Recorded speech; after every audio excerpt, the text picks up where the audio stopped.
Morning. Morning. Morning, Mike. David Moore, Dallas Morning News. We ask you about Mike all the time and the challenges he presents. You're going against Bosa this week. As a play caller, when you're putting the plan together, is it about identifying where he is, what he can do? Is he kind of point one? Or? Yeah, definitely. I mean, thanks for the Captain Obvious question to get us started here. But yeah, you got to definitely know where number 97 is. Yeah, so I mean, it's in their whole defensive line. It's a very, very talented group. So, been very productive. You talked before, you face some defenses that play similar schemes already this season, but you always talk about the personnel making the difference. Just what Bosa does and some of their other guys that make them so effective. Well, I think number one, their talent and skill levels is high, and so are their numbers. I mean, if you look at the playtime percentages, these guys. I think Nick plays 63% of the snaps, so they're able to play at a very high level throughout the game. And it's a similar rotation process that we have with our defensive front. So, I mean, that's all part of the things you look at when you get into these game plans and how you feel like you need to attack them. Clarence Hill, Four Star Telegram. Dak offered a little window in the soul after the game the other night. We talked about the loss to the 49ers has been his motivation throughout every day, throughout the offseason and every day. Can you just talk about what you've seen from him and how he's changed or improved or whatever else?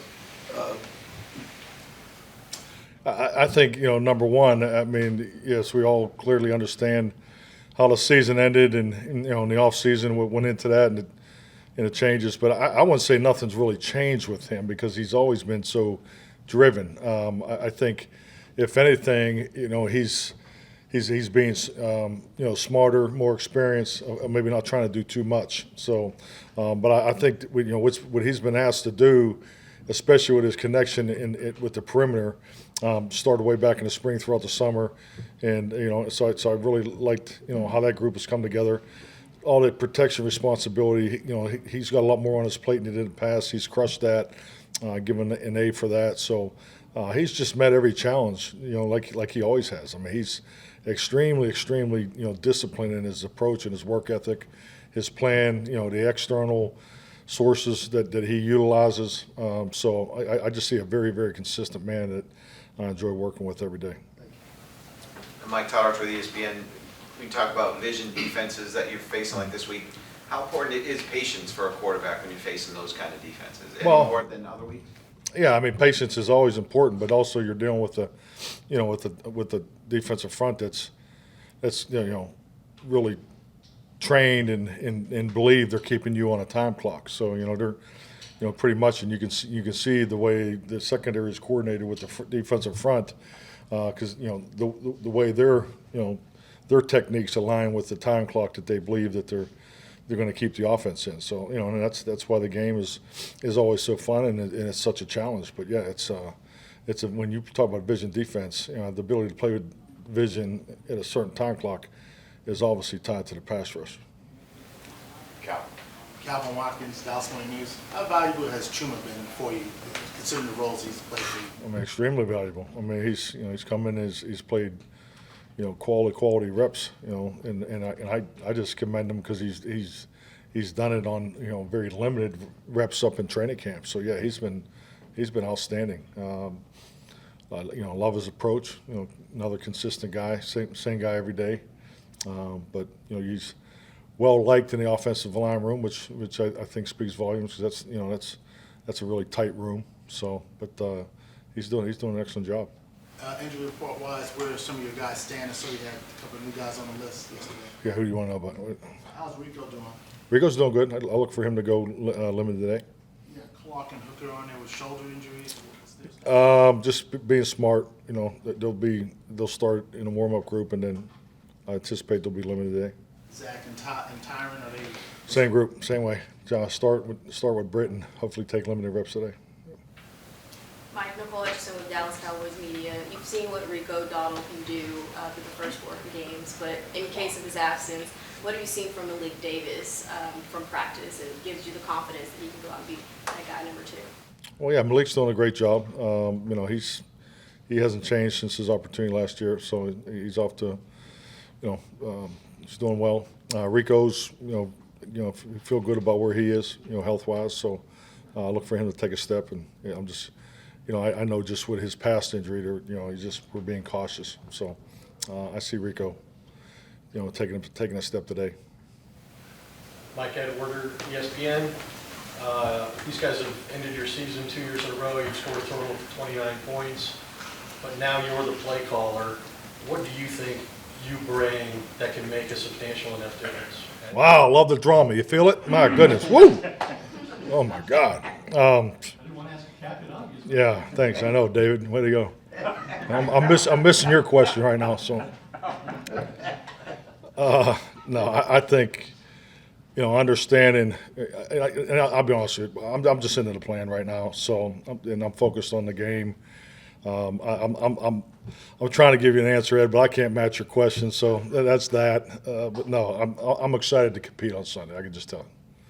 And I have a lot of respect for Steve. I think Steve does an excellent job, and it's been kind of cool to see on where he's been, what he's done conceptually, and him taking over that defense and trying to figure out where is he going to tilt back to, some of the things that he believes strongly in when he was in Carolina, Arizona.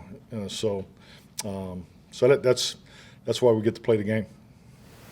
Brad Sham, Cowboys Radio. That's exactly where I was wanting you to go. How much of what you know to be his concepts are you seeing, and how much you think he has to change it because he's got different personnel? Well, I mean, it's a system in place that they have great belief in, and rightfully so. I mean, just look at their numbers the last 3 years. So, but this game evolves, and you can have the same system, but when the coordinator changes, when a play caller changes, it's different. I mean, that's just the facts of the matter, whether you're running the same playbook or not. So, and that's definitely the case, in San Francisco. But I mean, you have to do your work. You got to make sure that your guys are ready for things that. We got a lot of experience, on our staff that have competed in a lot of games and understand what the coordinators believe in, what they come from, and but at the end of the day, they're going to do what they do best. I'm not by any means saying there's going to be a wholesale change in how they schematically prepare for us, but there are certain situations you just got to have your radar up. So, Joe. Joe Hoyt, Lone Star Line.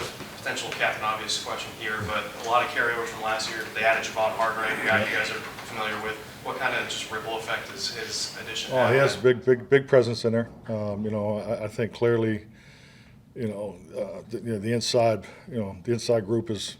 I mean, Kinlaw is a backup, so I mean, it's a dynamic group. I don't know how many different ways I can say it. They got great depth.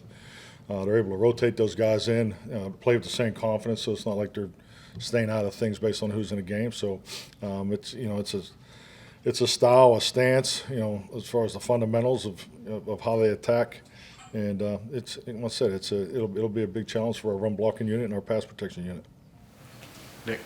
Nick Harris, DallasCowboys.com. The 49ers secondary, obviously more so physical than some other teams. How do you prepare for that during the week with your receiver group? Well, I think just like anything, I mean, a lot of these things are established in training camp. That's why training camp is so important. You do have competitive drills. We'll have a competitive drill today against our defense. And I think our play style and the way we practice, speaks for itself.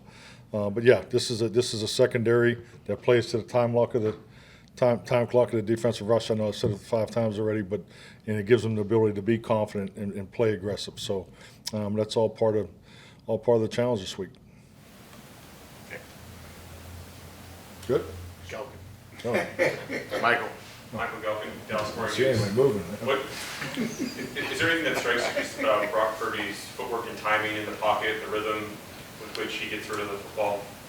What was the first part? Brock Purdy, does Yep. anything kind of strike you about just his rhythm in the Oh, pocket? I think he's totally engaged in the, as far as the time clock of the receivers. I mean, and I've been impressed with how fast he gets the ball out too. His ball placement and does a good job with his head. As far as his vision. So yeah, he looks like he has total command of the offense from what I've seen. My good friend Clarence. You've been fielding a lot of questions about the matchups and how you're going to handle them, what they present to you. Can you talk about the confidence you have in the matchup problems you're going to present for them? Oh yeah, definitely. I mean, we're not changing our approach on offense, defense, or special teams. I mean, the schedule comes out, obviously in May sometime, you have a chance to look at these early games, and, it's,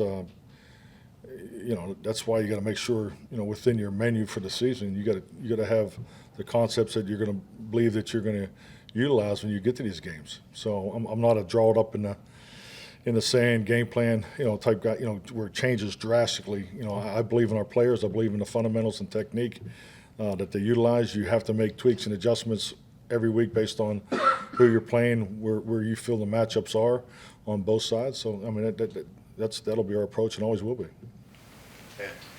Mike, so often in situations like this, coaches say this is just one of 17, you've chosen to take a different approach, you said it's more than just another game. In what sense is it more than just another game, and why have you been public with that? Well, statistically, it's one game. I mean, I think it's, you can only achieve one win out of this game. So we understand that, and we understand the importance of getting the fourth win. And winning on the road's tough. So all those focal points are still in place. I mean, so we're not, this is not all about what happened last year. This is not, walking down the street and you get a fight with a guy and you come out on shore end, and then every time you turn the corner, you're looking for him. That's not the. This is about winning the game. This is about winning the next game. And but we know who we're playing. So, and I think we got to be very upfront and honest about that. I mean, we know who we're playing, and we have a good understanding how they want to play, and that's why you get to kick it off on Sunday Night Football. David. We've asked you a lot about the changes in this offense from what it is before, but in your time here, have you also wanted your offense to become a more physical group overall in how you approach it, or is that really part of your thinking? Well, I think like anything, you always want to be, very physical, and I think about, coming here and, style of offense, some of the changes you have, and once again, I know we've beaten this drum since the spring. It's always different when you have different people in front of the room. That's just, some of the schemes are the same, but they're coached, within the personalities of the individuals and the belief in how, combination blocks are done, maybe a little different footwork, all those things. So, and once again, it's the most important thing is the buy-in from the players and them seeing themselves have success with the details of the fundamentals and techniques. Because at the end of the day, it's all about the players. All righty, thank you, Mike. Thank you.